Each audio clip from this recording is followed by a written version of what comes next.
네, 안녕하십니까. 바로 보는 TV 옴부즈맨 성유미입니다. 지난주 연합뉴스TV에서는 시진핑 중국 국가주석이 방북해서 이 북중 정상회담을 했다는 소식과 또 홍콩 시민들이 송환법 완전 철폐를 주장하며 검은 대행진을 벌이고 있다는 소식을 비롯해서 국내외 뉴스를 신속하게 전해드렸는데요. 오늘 연합뉴스TV를 말한다 시간에서는 뉴스특보, 뉴스센터 12, 뉴스포커스, 출발 640을 중심으로 김홍태 시청자평가원이 모니터한 내용을 전해드리겠습니다.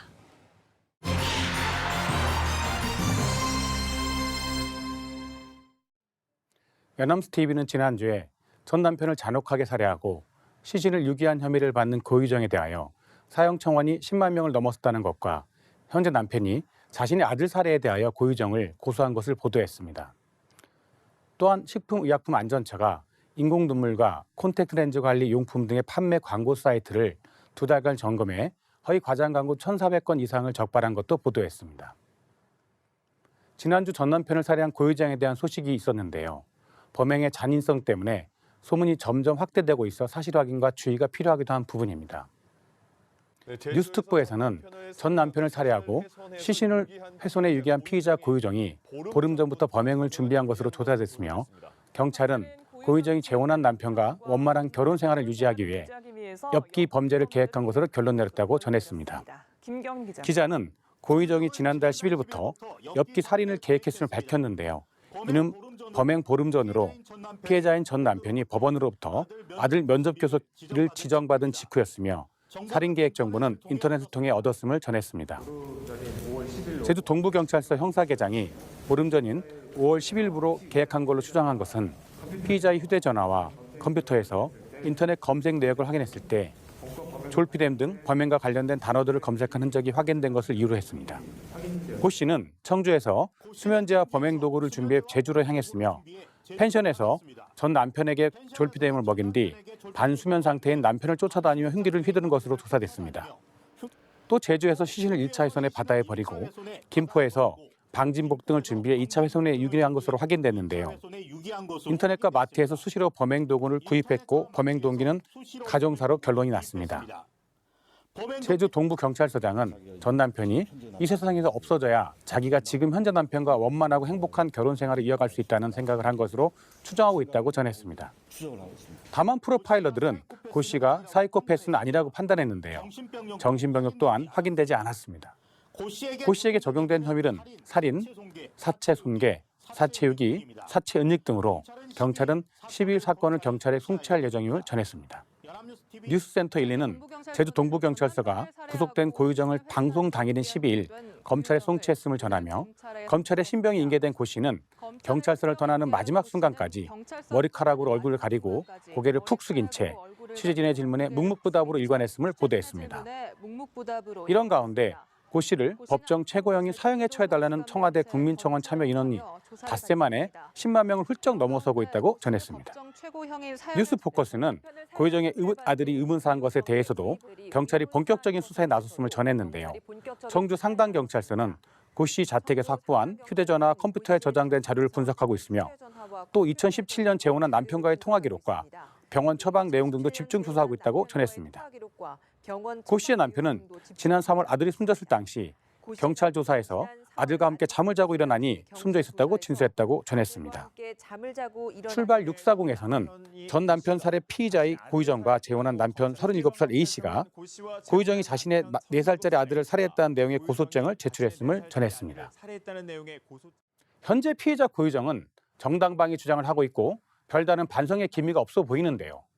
전문가들은 고유정은 피해자인 전 남편과의 자녀의 면접 교섭권 등으로 인해 재혼한 현재 남편과의 결혼 생활을 깨질 수도 있다고 생각했고 피해자의 존재로 인한 갈등과 극심한 불안 때문에 범행하였을 가능성이 있다고 분석하고 있습니다. 다만 현재까지 심신미약의 주장 가능성은 나타나고 있지 않은데요. 이러한 부분에 대하여 범행 동기부터 과정까지 나름 상세히 전하고 있고 이에 대해 분석한 연합뉴스TV의 보도 모습은 시청자들이 이 사건을 이해하는 데 많은 도움을 주었습니다. 다만 작년에도 비슷한 살인사건이 있었는데요. 소위 등촌동 아파트 살인사건의 경우입니다. 가해자인 남편이 피해자와 이혼을 한 후 자주 죽이겠다고 찾아왔고 경찰의 접근금지 명령에도 불구하고 피해자가 이혼 후 여러 차례 가해자를 피해 이사를 다녔지만 결국 살해당한 것으로 보도된 바 있습니다. 이렇게 이혼의 갈등과 불안으로 인해 전 처나 전 남편을 살해한 사건이 발생하고 있고 또 동일하게 엄벌을 처해달라는 국민청원이 발생하고 있는 등 국민들이 매우 분노를 하고 있는 상황을 보면 이혼 후 발생하는 심각한 범죄 사건에 대해 약간은 분석을 해서 보도할 필요가 있어 보였습니다. 지난주에는 식품의약품안전처가 해당 제품들의 판매 광고 사이트를 점검해 허위 과장 광고 1,412건을 적발했음을 전했습니다. 의약품의 경우 건강에 바로 영향을 미치기 때문에 광고에 대한 규제가 엄격하게 적용되고 있습니다. 뉴스13은 미세먼지 질환 관련 용품에 의학적 효능 등을 속이거나 부풀린 인터넷 광고가 무더기로 적발됐는데요. 식품의약품안전처가 인공눈물과 콘택트렌즈 관리용품 등의 판매 광고 사이트를 2달간 점검해 허위 과장 광고 1,412건을 적발했음을 밝혔습니다. 이 가운데 안정성이 확인되지 않거나 국내에서 의약품으로 허가받지 않은 제품에도 의학적 효능 효과가 있는 것처럼 광고한 사례가 574건으로 가장 많았으며 의약 외품을 의약품으로 오인할 우려가 있는 광고도 375건 적발됐다고 전했습니다. 출발 640은 한 온라인 사이트에서 구매할 수 있는 콘택트렌즈 세정액의 제품 소개 내용을 보면 의약품인 인공 눈물처럼 눈에 넣을 수 있는 것처럼 보이지만 주의사항에는 눈에 직접 쓰지 말라고 명시되어 있는 의약 외품임을 전했습니다. 또한 초중고등학교 과학실에 비상용으로 들여놓는 응급 눈 세척기함도 문제가 심각한데요. 눈을 세척하는 도구임에도 실제로 여기에 포함된 액체는 눈에 직접 넣어서는 안 되는 콘택트렌즈 세정액임을 전했습니다. 식품의약품안전처가 해당 제품들의 판매 광고 사이트를 점검해 허위 과장 광고 1,412건을 적발했음을 전하면서 렌즈 세정액을 직접 눈에 넣을 경우 눈이 다칠 수 있으므로 눈에 영향을 줄 수 있는 제품은 의사나 약사에게 문의하고 구매할 필요가 있음을 지적했습니다. 뉴스 13이나 출발 640 보도처럼 미세먼지 관련 의약용품의 온라인 사이트 허위 과장 광고에 대하여 점검이 있었는데요. 초중고등학교 과학실에 눈을 세척하는 도구임에도 실제로 여기에 포함된 액체는 눈에 직접 넣어서는 안 되는 콘택트렌즈 세정액이라는 내용은 충격적이었습니다. 의약품의 경우 사람의 신체와 정신 건강에 직접적인 영향을 미칠 수 있기에 광고가 엄격하게 규제받을 필요성이 있으며 이러한 이유로 이번에 요즘 화두인 미세먼지 관련 의약품들의 점검이 필요했다는 멘트가 있었으면 더 좋았을 것입니다. 특히나 안정성이 확인되지 않음에도 효능이 있다고 광고한 건수가 500건 이상이라는 점과 의약 외품을 의약품으로 오인할 우려가 있다는 광고도 300건 이상이라는 점을 보면 이 부분에 대한 점검의 필요성이 더 강해 보이고 다른 의약품의 경우에도 이러한 점검이 있었으면 좋겠다는 마무리 멘트도 필요해 보였습니다. 지난주 생생네트워크에서는 퇴촌의 토마토 축제 현장에 캐스터가 직접 나가 풀장에서 토마토를 으깨는 등의 즐거운 소식을 전했습니다. 생생네트워크에서는 요즘 제철인 토마토는 영양분이 더 풍부하다면서 토마토 축제가 열리고 있는 현장에 뉴스캐스터가 나가 있다고 전했습니다. 캐스터는 그동안 먹거리로만 접했던 토마토가 다양한 볼거리로 시선을 사로잡고 있으며 축제 참가자들이 모두 각양각색의 방법으로 제철 맞은 토마토를 즐기고 있음을 전했습니다. 특히 태촌 토마토 축제 현장의 하이라이트인 풀장에서 토마토를 으깨며 즐기는 이색 체험을 소개했는데요. 참가자들이 토마토 풀장 속에 감춰진 보물이 적힌 쪽지를 찾아내는 황금 토마토를 찾아라 이벤트가 큰 인기를 끌고 있음도 보도했습니다. 캐스터는 현장에 오시면 토마토를 시중보다 저렴한 값에 구입할 수 있고 토마토의 영양을 100% 섭취할 수 있게 다양한 활용법을 선보이는 토마토 요리 경연대회 등 알찬 프로그램도 접할 수 있음을 보도했습니다. 해당 보도는 요즘 제철인 토마토의 태촌 축제 현장을 전하고 있는데요. 특히 풀장에서 토마토를 으깨며 즐기는 이색 체험과 참가자들이 토마토 풀장 속에 감춰진 보물이 적힌 쪽지를 찾아내는 황금 토마토를 찾는 이벤트가 큰 인기를 끌고 있음을 보도했습니다. 시청자들의 건강을 챙기고 휴식을 취할 수 있는 내용을 전하고 있는 토마토 축제 현장 보도는 여름을 앞두고 있는 시점에서 시청자들에게 기분 좋은 휴식을 내어준 보도였습니다.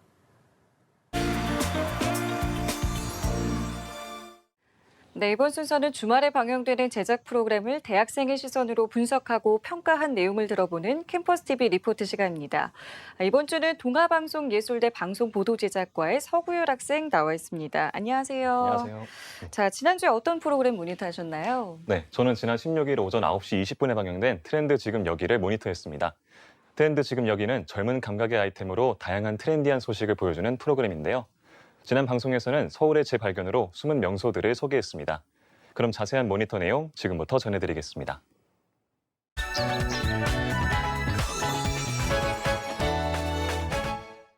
가장 먼저 보여준 곳은 서울특별시 종로구 세종로에 위치한 광화문이었는데요. 이곳에서는 매일 밤 티켓 한 장으로 서울의 야경을 시티버스 투어를 통해 즐길 수 있다고 합니다. 버스를 운행하고 있거든요. 해질녘 많은 사람들이 서울의 야경을 즐기기 위해 버스 앞에 서 있는 모습을 볼 수 있었습니다. 야경 투어를 즐기기 위해서인데요. 30분 간격으로 운행되는 주간 코스와는 달리 야경 코스는 하루 한 번만 운행된다고 하는데요. 코스는 하루 한 번만 운행됩니다. 낮과 다른 야경 코스는 도심을 통과해 한강을 경유하며 남산을 도는 코스라고 합니다. 2000년부터 운행된 이 투어버스는 우리나라 사람들뿐만 아니라 외국인들에게도 큰 인기를 끌어 많이 이용한다고 하는데요. 끌고 있다는데요. 박영우 버스기사님의 인터뷰를 통해 많은 외국인들이 투어버스를 이용하는 것을 알 수 있었습니다. 버스 내 외국인들을 위해 12개의 언어가 지원되는 음성 안내기를 개별 좌석마다 배치했고 뒷자리에는 천장이 개방돼 있어 외국인들이 투어를 즐길 수 있도록 준비가 되어 있었습니다. 특히 외국인들이 선호하는 자리랍니다. 7시 반이 되면 버스가 출발해 한강으로 먼저 가는데요. 버스가 출발합니다. 한강 위를 달리는 버스는 시시각각 변하는 일몰의 아름다움을 실시간으로 보여줬습니다. 일몰의 아름다움을 실시간으로 보여줍니다. 해가 지면 한강 야경의 진 면모를 볼 수 있는데요. 은은한 조명과 빛에 반사된 물줄기, 형형색색의 비추를 물들인 서울의 야경은 외국인들도 낮에 투어하는 것처럼 느껴진다고 말할 만큼 아름다웠습니다.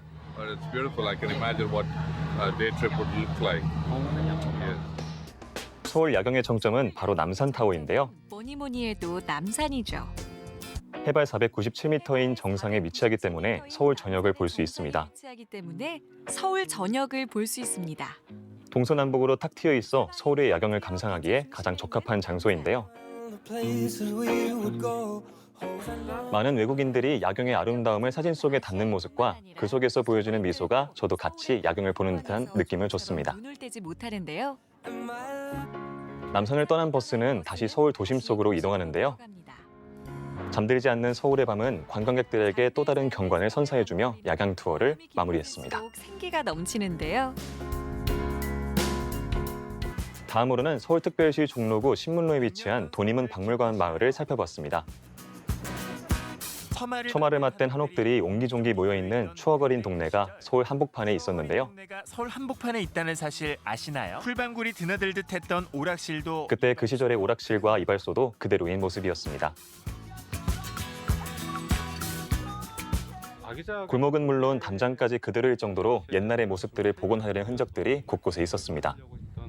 그 노력의 흔적들이 좀 보이네요. 네. 50년 전에서 시간이 멈춘 듯한 이곳은 종로구 송울길에 있다는데요. 종로구 송울길에 있는데요. 서울을 둘러싼 동서남북의 큰 문 중 서쪽에 있는 돈이문 안의 첫 동네라고 합니다. 일제에 의해 돈이문은 철거됐지만 근현대 서울의 삶과 기억을 고스란히 간직한 곳이었습니다. 고스란히 간직한 곳이죠. 모근정 씨의 인터뷰를 통해 이곳에 대해 더 자세히 알 수 있었습니다. 60, 80세대의 추억이 있는 장소에서 가장 먼저 찾은 곳은 독립운동가의 집이었는데요. 운동가의 집입니다. 1956년도에 건축 양식 그대로를 60년 동안 보존했고 독립운동가들이 남긴 자료를 취합하다 보니 마을에 있는 건물 중 가장 비슷한 느낌의 건물이어서 이곳을 테마 전시관으로 조성했다고 합니다. 좀 비슷한 느낌이 있는 건물이어서 여기다 테마 전시관을 조성했습니다. 각 방은 독립운동가들의 방으로 꾸며져 역사적 가치를 더했습니다. 역사적 가치를 더했는데요. 어떤 방이든 마음대로 드나들 수 있는 것이 이곳의 특징인데요. 아이들에겐 많이 생소한 물건들이 즐비해 있었습니다. 보는 것마다 생소한 아이들. 100년 전 이곳의 골목은 1800년대에 작성된 옛 지적도상의 좁은 골목 그대로라고 하는데요. 옛 지적도상의 좁은 골목 그대로입니다. 역사적 가치가 있는 곳이니만큼 하나하나 세밀하게 보존하고 있었습니다. 역사기 때문에 그대로를 보존하는 걸 저희 거기에다 가치를 두고 있습니다. 가장 인기 있는 곳은 70년대 가정집을 재현해 놓은 곳이었는데요. 가정집을 그대로 재현해 놓은 곳인데요. 많은 물건들이 두 어머님의 추억을 떠올리게 할 만큼 옛것 그대로 보존, 구현되어 있는 모습을 볼 수 있었습니다. 이런 통 그치? 봄난 그릇. 아버님들의 추억인 학생방도 볼 수 있었는데요. 김광현 씨의 인터뷰를 통해 그때 그 시절의 에피소드들을 들으며 저 또한 옛 향수를 느낄 수 있었습니다. 다음은 극장 전시관인데요. 1층은 영화 관련 전시관, 2층은 상영관이고 무료로 옛 영화도 관람할 수 있다고 합니다. 옛날 모습의 사진관에서는 옛 사진도 찍을 수 있다는데요. 젊은 사람들이 경험하기에 정말 좋을 것 같다는 생각이 들었습니다. 이 동네에 대한 추억이 생겼을까요? 마지막으로 등장한 장소는 서울특별시 종로구 돈이동에 위치한 종로 3가 6번 출구 바로 옆 좁은 골목인데요. 이곳은 일명 고기골목으로 고깃집이 많이 있었습니다. 주력 메뉴로는 갈매기살과 목살, 삼겹살로 주로 돼지고기인데요. 저녁 시간 전 손님 맞을 준비로 분주한 모습이었습니다. 이곳에서는 매일 들어오는 싱싱한 고기를 맛볼 수 있다고 합니다. 첫 번째 집의 주 메뉴는 갈매기살인데요. 살코기만 남겨 손질해 담백한 맛을 느낄 수 있다고 합니다. 쫄깃한 맛이 일품이랍니다. 고기골목은 90년대 초부터 한두 집씩 생겨나 이제는 13개의 고깃집이 삼각지의 형태를 이루고 있다는데요. 퇴근 시간이 되면 고기골목에 많은 사람들로 자리를 이루는 모습을 볼 수 있었는데요. 골목 입구까지 사람들로 고기골목이 입소문을 타면서 찾아오는 젊은이들도 늘었다고 합니다. 열심히 일하고 온 직장인들과 많은 사람들이 즐겁게 자리하는 모습을 보니 이 골목이 많은 사람들에게 좋은 휴식처라는 생각이 들었습니다. 고기를 맛있게 굽는 방법과 먹는 방법도 가지각색이었습니다. 칼집 내서 굽기 전에 칼집을 조금씩 내줘서 사람 사는 냄새나고 좋은 분위기를 가진 이 골목에 외국인들도 자리한 모습을 볼 수 있었는데요. 프랑스에서 온 외국인과 일본, 미국 등 한국의 고기골목을 즐겁게 즐기는 모습을 보니 명소 중에 명소다라는 생각이 들었습니다. 네, 모니터 내용 잘 봤습니다. 서구열 학생은 서울의 어떤 모습이 가장 인상 깊었나요? 네, 저는 돈이문 박물관 마을이 가장 기억에 남았는데요. 촬영 세트장에서 볼 법한 옛 마을을 도심 한복판에서 볼 수 있다는 걸 처음 알았고 특히나 옛것을 그대로 보존하기 위해 많이 신경 쓴 부분들이 인상 깊었습니다. 네, 알겠습니다. 지금까지 동아방송예술대 방송보도제작과의 서구열 학생과 함께했습니다. 말씀 고맙습니다. 네, 고맙습니다.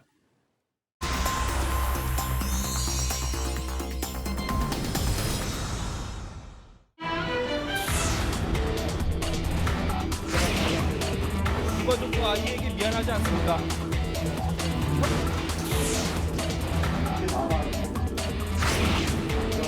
여섯 명 투입을 해서 이 피자는 완전 범죄를 꿈꾸지 않았나.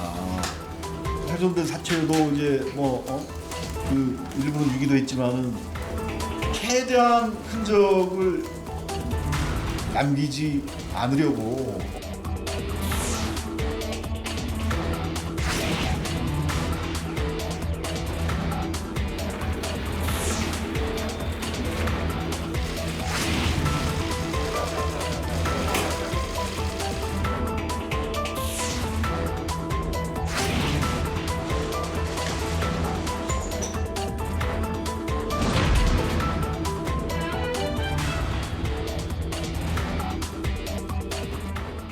네, 제주에서 전 남편을 살해한 혐의로 구속된 고유정의 신상 정보가 공개된 이후 범죄자 신상 공개 제도가 다시 논란이 되고 있습니다. 이 범죄자 신상 공개 제도가 공익적인 측면의 기능을 제대로 하지 못하는 데다 되레 피해자 가족이나 주변 인물에 대한 2차 피해가 우려된다는 지적도 나오고 있는데요. 오늘 TV와 비평 시간에는 이 범죄자 신상 공개 제도를 둘러싼 논란에 대해서 우리 언론에서는 어떻게 보도하고 있는지 자세하게 알아보도록 하겠습니다.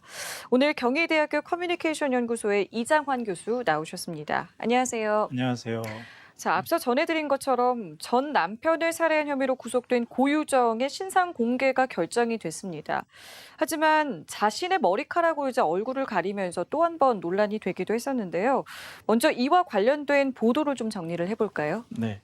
지난 5일 경찰은 제주 전 남편 살인 사건으로 구속된 피의자 고유정의 신상을 공개하기로 결정했습니다. 그 이유는 고 씨의 범죄 행각이 워낙 잔혹했기 때문입니다. 고 씨는 지난달 25일 제주의 한 펜션에서 전 남편 강목 씨를 살해한 뒤 시신을 바다와 육지 등에 유기한 혐의를 받고 있습니다. 하지만 이날 고 씨는 얼굴 대신 정수리를 공개하는 데 그쳤습니다. 머리카락에 가려 얼굴이 드러나지 않았습니다. 진짜 얼굴이 공개된 건 이틀이 지난 7일이었습니다. 그 결과 강력 범죄 피해자의 신상 공개 기준을 놓고 논란이 가열되고 있습니다.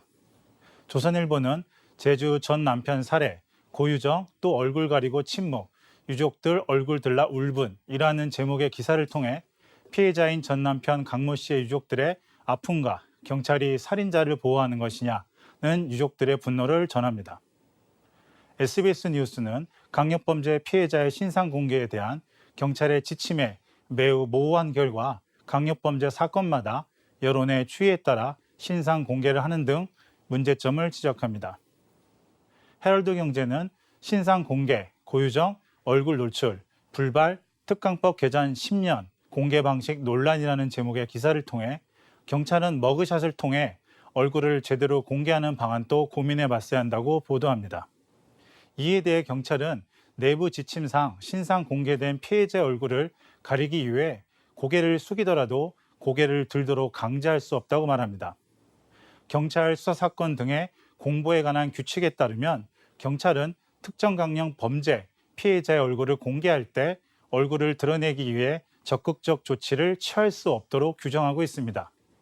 범죄가 잔혹하고 증거도 충분하여 공익성이 현재의 신상 공개 결정이 내려졌다 하여도 피해자가 허리를 힘껏 숙이거나 머리카락으로 얼굴을 덮으면 그 방침은 유명무실한 것이라고 합니다. 이처럼 이번 사건을 계기로 신상 공개 결정을 하고 집행하는 과정의 문제점을 확인된 만큼 이를 보완할 수 있는 법적 보완이 필요하다고 봅니다. 우리 언론들은 제주 전 남편 살인 사건을 보도하면서 경찰의 안일한 신상 공개에 따른 문제점과 경찰 수사 사건 등의 공보에 관한 규칙의 모호성, 그리고 피해자 유족들에 대한 경찰의 최소한의 배려가 부족하다는 것을 지적합니다. 네, 맞습니다. 지금 말씀해 주신 것처럼 항상 이 범죄자 신상 공개가 이루어질 때마다 기준 또 효과에 대한 논란이 계속 나오고 있거든요. 때문에 지금 어떤 과정을 거쳐서 결정이 되는 건지 먼저 짚어주시고 현 제도의 개선점에 대해서 우리 언론은 어떻게 보도하고 있는지까지 짚어볼까요? 네, 1980년대부터 1990년대까지 경찰 수사 초기부터 흉악범의 경우 신상 정보가 공개되었습니다. 그러나 2004년 밀양 여중생 집단 성폭행 사건 수사 당시 인권 침해에 대한 논란이 발생한 이후 피해자의 모자와 마스크를 씌우는 관행이 나타났습니다. 한편 2010년 유영철, 강호승 등 연쇄살인범 검거를 계기로 특정 강력 범죄의 처벌에 관한 특례법이 개정되면서 흉악 범죄자의 얼굴과 실명을 공개할 수 있는 조항이 마련되었습니다. 현재 범죄자 신상 공개 기준은 다음과 같은데요. 첫 번째로 범행 수법이 잔인하고 중대한 피해가 발생한 특정 강력 범죄 사건, 두 번째로 피의자가 그 죄를 범했다고 믿을 만한 충분한 증거가 있는 사건, 세 번째로 국민의 알 권리 보장, 피의자의 재범 방지 및 범죄 예방 등 오로지 공공의 이익을 위해 필요한 사건, 마지막으로 피의자가 청소년보호법 제2조 1호에 청소년에 해당되지 않는 사건 등의 하나무로 규정하고 있습니다. 또한 신상공개위원회는 경찰, 인권위원, 정신과 교수, 법학교수 등 내외부 의원들로 구성되어 있습니다. 이를 통해 범죄자 신상공개를 결정하게 됩니다. 서울신문은 강신업 변호사의 말을 인용해 지방경찰청마다 신상공개심사위원회가 열리지만 의원들의 성향에 따라 비슷한 사건도 다르게 판단할 때가 있다면서 기준을 구체화하거나 의원회를 통일할 필요가 있다고 지적합니다. 또한 법원 판결 전까지 무죄 추정의 원칙이 적용해야 한다는 목소리도 적지 않다고 전하면서 범죄자 신상 공개에 대한 우리 사회의 심도 있는 논의가 필요하다고 보도합니다. 연합뉴스TV는 머리카락으로 가린다면 신상 공개제 실효성 논란이라는 제목의 기사를 통해 흉악범 신상 공개 제도의 실효성의 의문을 제기하면서 신상공개위원회의 구성 기준과 신상공개법의 새로운 개정과 논의가 필요하다고 보도합니다.